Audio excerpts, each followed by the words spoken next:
Need help deciding which size antler is perfect for your application? Let me walk you through it. Okay, so we sell 7 different sizes of whitetail antlers in our store. Now let me walk you through how we sell them, because we sell some of them by the pound and some of them by the piece, and it's important to know which sizes we have and also what to expect when you make your purchase. So from left to right, here are the sizes we offer. We offer extra small, unbranched fork horns, extra small branched fork horns, meaning they have the extra point, a little more character for that type of antler.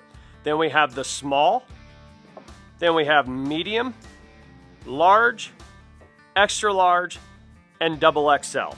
Now you might be wondering, how in the world do we distinguish sizes on these unique, one-of-a-kind pieces? Because remember, all antlers grow in all different shapes and sizes, and there is no one consistency across the sizes. Or maybe there is. We've really been working to create a categorical system so that when customers make their purchases, they'll know generally what size of antler they're getting when they make their purchase. So here's how we do it. We're going to go ahead and discuss antlers on the very ends of the table, because these are antlers that we do not sell by the pound, and they're typically for customers that have a very unique application. So we have our 2 extra smalls. They're often used by our wreath makers, various craft projects, table decor. They have their own special application, and therefore we do not include them in our by the pound listings or in our size classifications. So I'm gonna set those over here. These ones are obvious. They're about the size of a human hand, probably 2 to 3 times the size at most, and sometimes they're even a little bit smaller.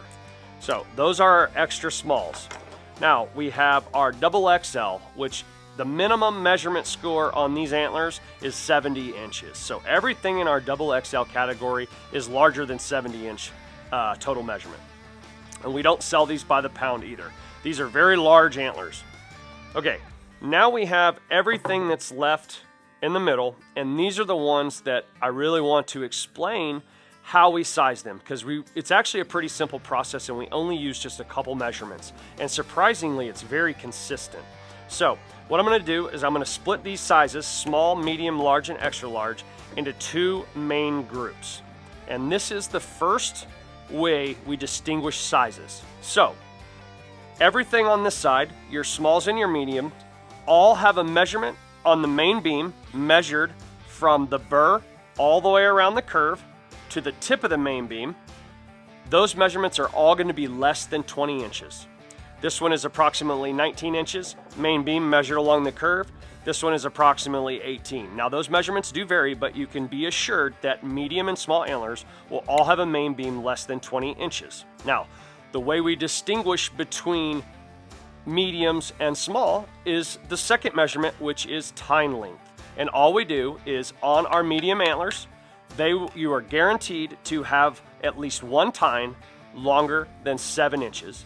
And on your small antlers, you will not have any tines longer than 7 inches. And this matters for if you're going to use these for display, put them in a bookshelf or on a table for a centerpiece decor, or table displays for wedding decor. A lot of times our wedding planners like to purchase the smalls and the extra smalls because they really are perfect size to lay on a table. So those are our small and mediums. Now, the large and the extra large is a little more complicated to distinguish between the two, but all of these will have a main beam measurement from the burr to the tip that is longer than 20 inches. Now, the difference between these two, we don't worry about tine length, but we do incorporate mass measurement, which is simply a circumference measurement, and there's 4 of them on each antler. We typically have one circumference measurement at the base right above the burr. The second one is between the first and the second point. The third one is between the second and the third point, and the fourth one is between the third and the fourth point. The main difference between these two sizes is we take the total main beam length and add it together to the circumference measurements, all 4 of them. Extra larges will total 37 inches combined measurements between all those I just described and larger.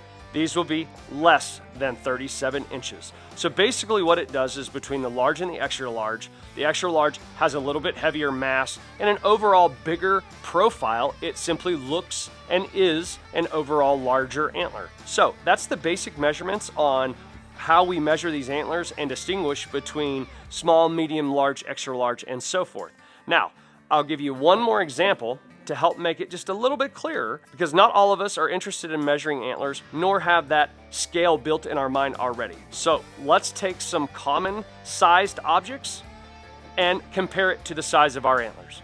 Okay, so you guys are surely familiar with the three objects I have in front of us, right? A baseball, a volleyball, and a basketball.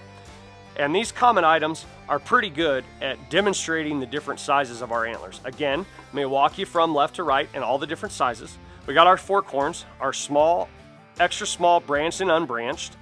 And you can see, relation to the baseball, they're tiny. Relation to the basketball, they're even way smaller. So now we move over to our small size, a little bit bigger, okay?